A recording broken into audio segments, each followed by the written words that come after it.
Gracias. Beautiful, beautiful movie. Thank you I very have some much. questions, and then I'm going to open it up to the audience to ask whatever you want to ask. Anything, really. I want to start with Vuelve a la Vida offers a snapshot of Venezuelan culture and identity. So, what do you hope the audience and members of the Academy take away from your film?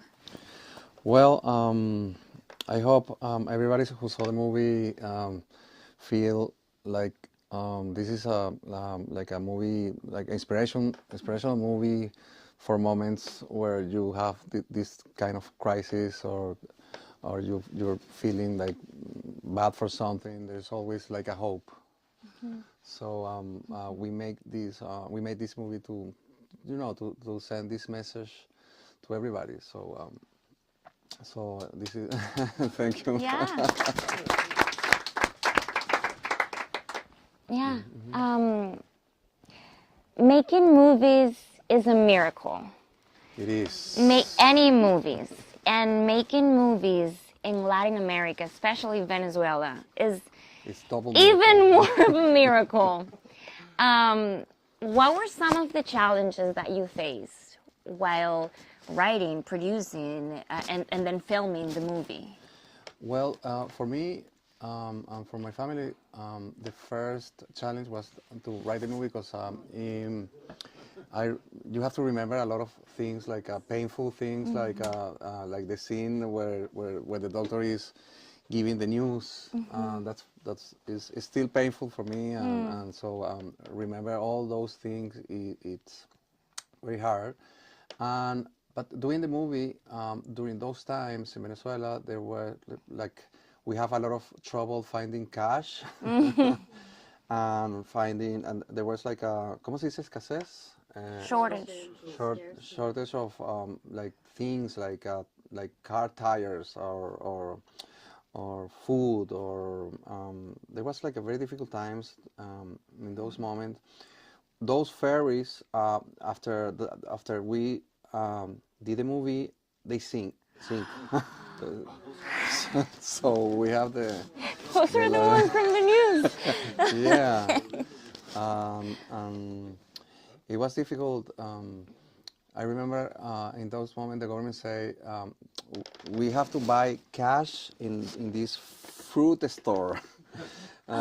So after we have all those bags of full of 100 bills, the president said like those bills doesn't worth anything. And it's. What do you do? Well, we have to change it in the bank, and it was terrible. I remember when the producers were out of the fruit store, they were with guns because they were so. Yeah, so that's so crazy. It's so crazy to do a movie. I have to do a movie of doing a movie in Venezuela. Yes, absolutely. You were saying that this movie is about hope, right? How when we're facing the hardest situations, there's always hope. And I feel that my biggest takeaway was the importance of family, how they never let you down, they never let you go alone. And I do feel that that's a very important topic nowadays. I feel like people, I don't know if you feel the same, but I feel like society in this, need and desire that's important to evolve is sometimes letting the family structure that could be life-saving go away. So I feel like that's one of the most important pieces of the puzzle, and I wonder, what do you feel is the cultural urgency of this film? Why is this film and the narrative and the story that tells important to the world right now, not only to Venezuelans but to the audience? Well, I guess my family is so important in this story because without them, I don't think I make it. So we want to show that the united family and friends and the, ¿cómo se dice actitud?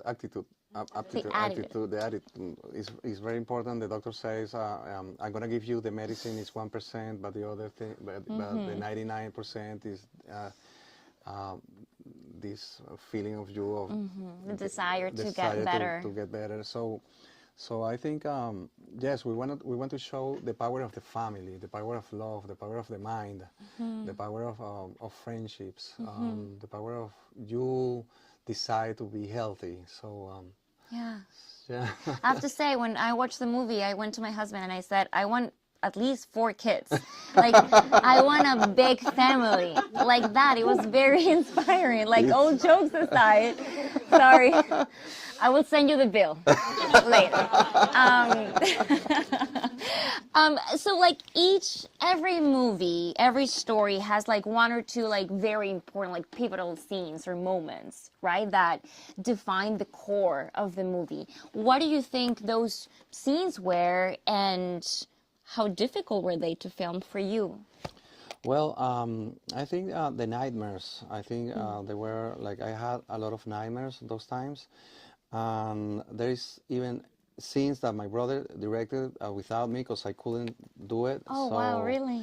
yeah, we try to put some comedy in and drama so people laugh and they don't cry the whole the whole scene. So Yeah. you have these up and downs feelings. And I think the whole movie for me is the whole core of the Yeah. movie. So for me, um, to see like I was crying there when I heard the news. This happened to like 27 years ago, and I still feeling for like all that happened Yeah. that time.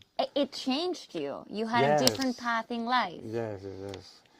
I have like this awakening, like I enjoy more everything. Yeah. So I enjoy very much to be here. It's amazing. And how difficult was it to direct Jose Ramon, our lead? During those scenes, how do you, being such a personal story, how do you let him know without, trying to micromanage him as an actor? How do you get him to where you needed him to go?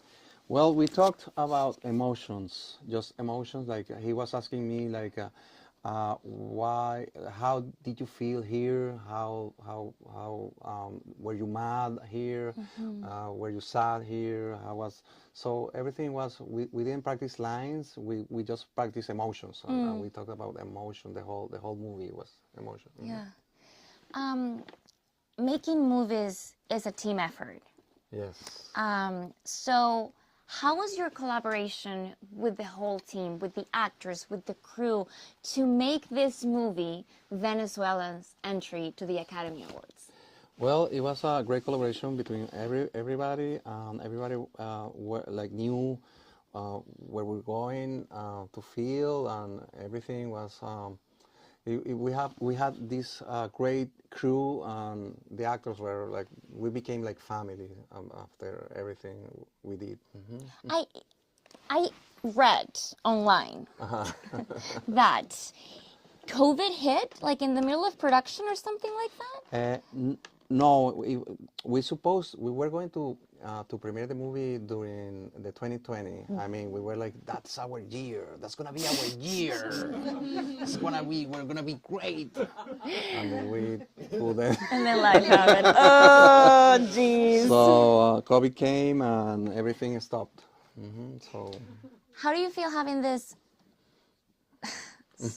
very deep and personal movie that tells your story be the representation of our country in the Academy Awards? well, it makes me like very happy because it was like a family effort. We sat down with my whole family and we read the script and then we start looking for the money and then I mean I'm satisfied. I mean so happy. So my heart is incredible because it's our story. It's the story that we want to share.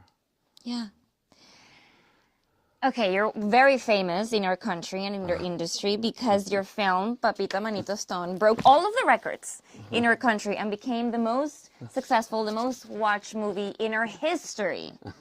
That's Yay. pretty badass. Like nobody, yeah. I have 2 questions. One, Were you nervous, like, into going, about going into Vuelve a la Vida? It's kind of a different genre. And how is it different, Vuelve a la Vida, from Papita Manito Stone? Okay, yes, like every time I enter in a new project, I'm nervous. And it was different because we knew what happened in Vuelve a la Vida. We knew exactly what happened, how it happened. And in Papita Manito Stone, it was like everything was from my brain and everything was invented. And so Papita is very commercial. It was a little more independent. It was more like I knew that the difference between the people who went to go to see Papita Manito Stone and the people that were going to see Vuelve la Vida, because one is like Caracas Magallanes, Very the team is very passionate. passionate about baseball, and this one is more small and different people. So, but I still like I'm very happy for both movies, and I see the reaction of the people. So that's what it moved me. I feel like you very, like, seamlessly dance between genres. Like, do you have a particular desire to keep exploring comedy like Papita, or do you want to keep doing dramas like this? This was kind of a dramedy, which is, by the way, my favorite genre, because life is like a dramedy, right? So do you have a desire to keep exploring different genres, or? I would like to do some comedy with terror or horror Okay, that's actually or amazing. science fiction. I don't know. Everything. When I start writing, it goes to the comedy immediately. I don't know. I don't know why. By the way, I looked for her to do Papita Manito Stone, but I didn't find you. You were supposed to be the actress, You right? know what? It worked out amazing for you. It worked out amazing for you. Maybe, with me, it wouldn't have been so No, successful. who Who knows? knows? Who knows? But thank you for keep saying that. I missed out on the most, like, successful movie of my country. But looking ahead, and not because I'm interested in your future as a filmmaker, what's next for you? Well, I have my partner here. We're gonna do Papita 3. And we're doing some comedy series for TV in Venezuela. So it's we keep doing. We're gonna keep doing movies. So and every movie, I hope it's gonna be better, and I'm still learning. So thank you very much for understand this movie. Oh my God, it's beautiful. It truly is. Thank you, thank you. It was an honor to watch and to be able to ask you questions. Oh no, thank And I you. want to Thank open you. it up to the audience. Do you guys have any questions? Yes. Amazing movie. I wanted to hear about casting yourself and your family members. What was that process like? Right. Well, I was some director called me to train me to do like a telenovela, and I was there, and I saw Jose Ramon. I was like, oh, this guy is great, and I think this guy could do myself. When I was young, and I used to have hair. Yeah, I have the same haircut. This is for you. This is Um, and then Oh my good. Thank you. you are. It's good. for the process, like the whole process of the of the casting, we start looking we saw Crisol Caraval. She looks like my mom. Oh my God, like, yeah. very well. And my dad. I had this friend who is one of the characters of Papita Manito Stone. We were together, and he was like doing something, and you look like my father. So he started looking at my father. My father was like, "Why is your friend looking at me all the time?" And I'm like, "Well, because he's gonna play you." And he's a very good actor, by the He's way. a very good actor. Yeah. Yes. Yeah. Yeah. So I have two friends from those days, Carolina, Mariel, Marifel. I have. Oh my Yeah. goodness! Yay! How do you feel watching the movie? It took me back. Really? Emotion right. Wow. So happy to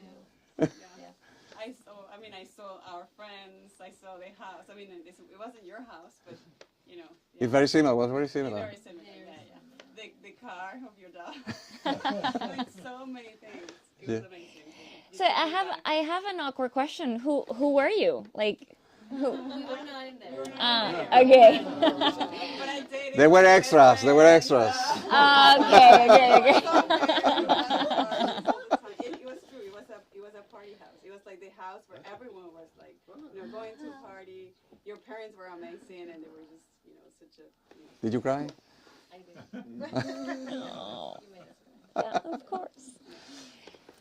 Yes, I have a question. Since you guys have already all this footage and you already were working as a director together, my question is, there was all in some time over the table the idea of making this a documentary instead of a fiction film?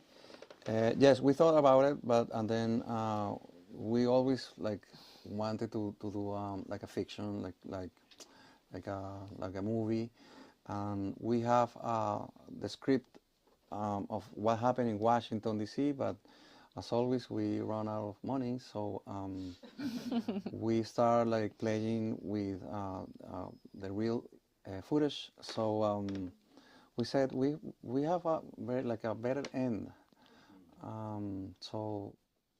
Yes, it was like always a movie. We have here one of the guys who read the script. Hey. Yes, welcome. He's a really great composer, but he's now in the big leagues, so no. So we couldn't do we couldn't do the music with him. But next movie, yes, Papita 3, yes. Amazing. That's He did great. Papita 1 and Papita 2. Mm-hmm. Very good. One question.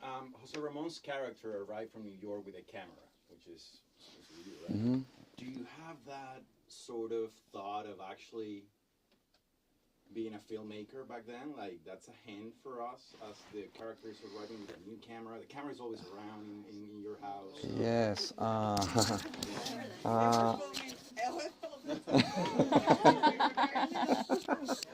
My father had a camera, so we have all the time. We were playing with the camera the whole vacation. You know, in Venezuela you have 3 months of vacation.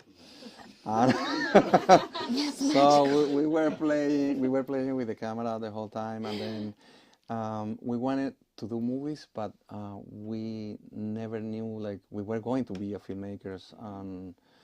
I guess it was in our heart and in our blood, but I studied business administration, and then I became a filmmaker.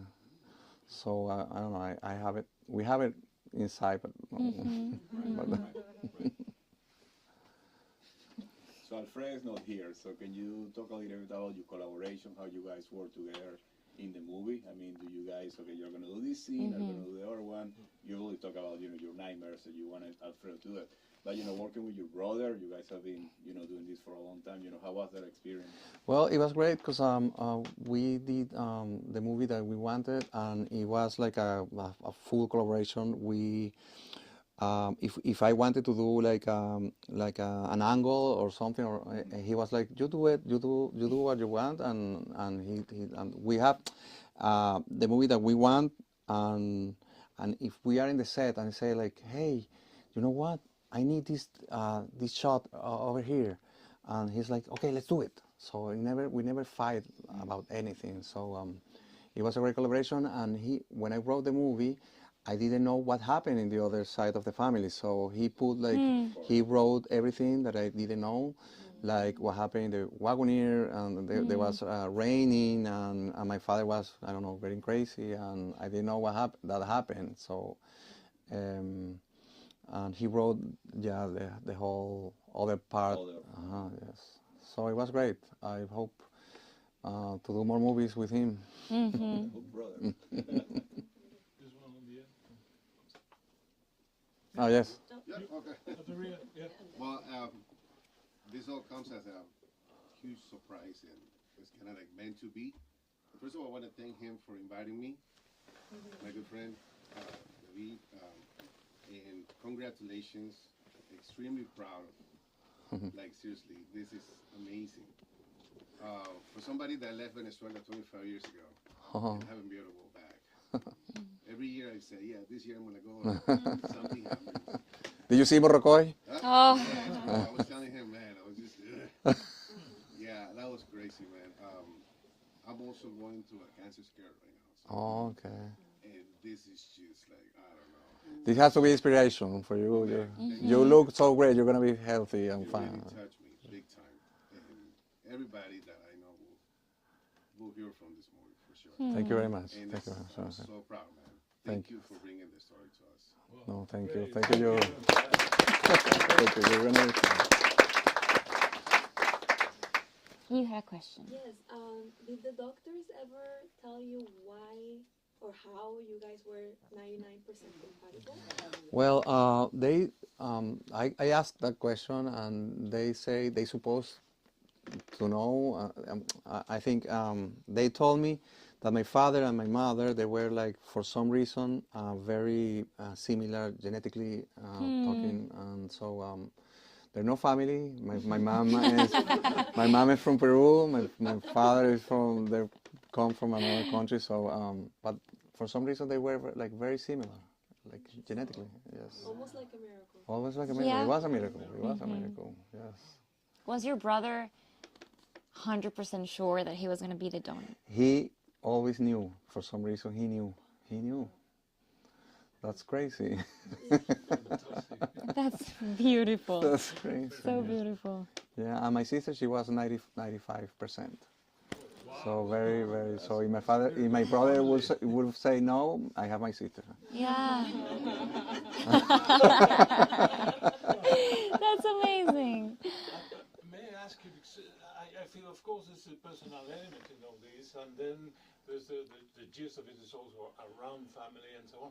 But I feel that there's also something like a tribute to your generation, and this exhilarating, very happy mood that is so flowing everywhere. It wasn't intended to be so, or did you do it on purpose? Were you aware of that? Because it's a sheer joy, you know, the music, everything, no? Yeah, I was very happy to like growing up in Venezuela. We were like very happy. We were very happy all the time, and we were having fun in the school, having fun in the university, having fun in the beach. We were like, we had this freedom, like very healthy freedom, and friends all the time, and parties with no excuse, like or very like every excuse is accepted, was accepted. So and then everything went wrong. Yeah. We're not talking about that. No, but I feel like your film, like all of your films, of course, but this film in particular is not only really good for the soul and for the heart, it's a feel-good movie after you go through the whole journey and you're like, is he gonna make it or not? And you cry and You then... saw me. I know, and I'm like, I know, and I was telling my husband, like, I know he's alive, but I still suffer for you, for Ricardo.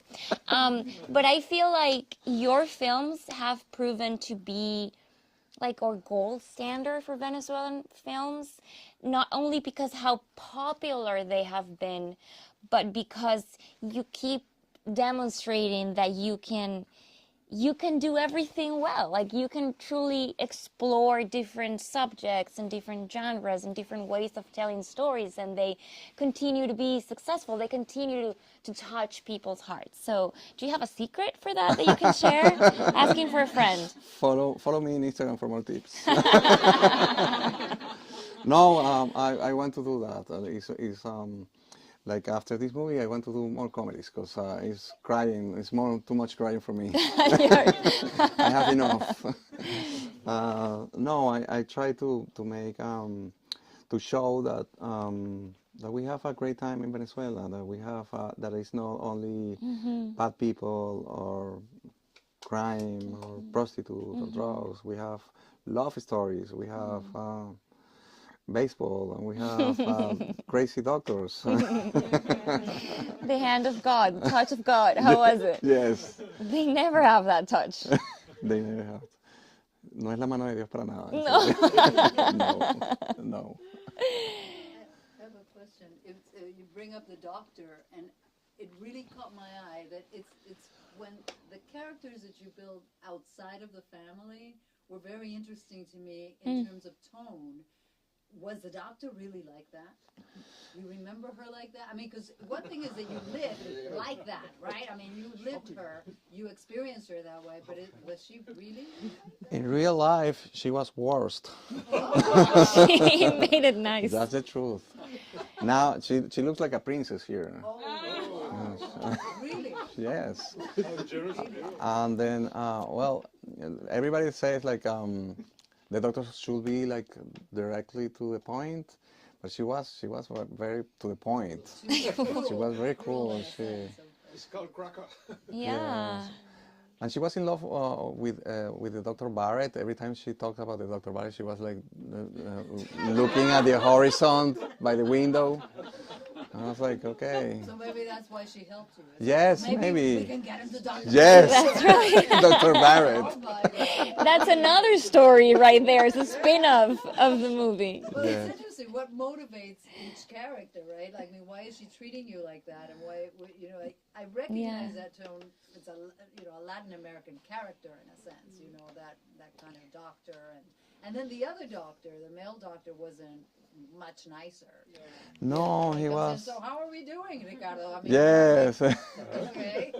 You know, you're like, so those it's interesting, your insight into the others, you know, that are not your close circle. It sets a tone. Yes, the other doctor was funny because it's not in the movie, but sometimes he was talking to another doctor, like right after here, like, oh wow, what they did to his penis? No, no, and he enters and he goes, everything's going, it's okay. And I'm like, I'm hearing you, I'm right here.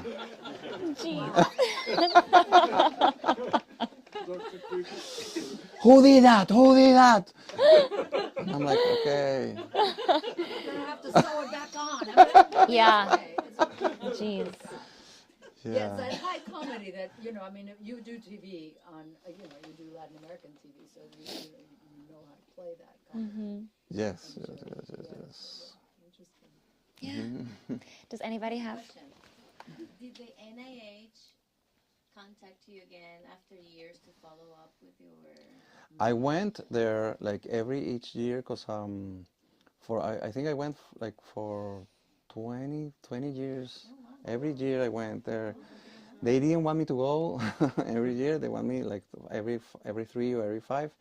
But they say if you want to come for your mental health, you have to come. And so I have family there, so I went like every year, and it was like a week of full like blood test and blood work, and you know, they examine like lungs and eyes and sperm and bones, and like the whole week I was inside doing, and everything is fine. Was it free as well? Do they cover? Free, yes. It was Amazing. free, That's why you go every year. and they pay for the airplane tickets. Oh, come on. And yeah, from like as soon as I get to Miami, not from Venezuela to Washington, just Miami, Washington. That's amazing. Yes, that's amazing. They don't do it anymore. I don't know. Does anybody have questions? Yeah, for sure. What about the budget and connect?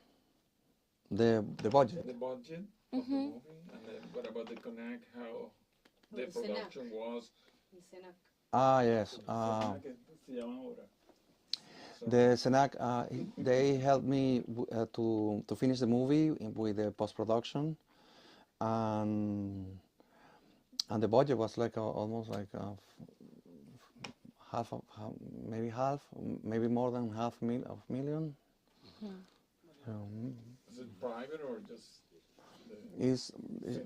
It was Senac, grandmother, Everybody. everybody.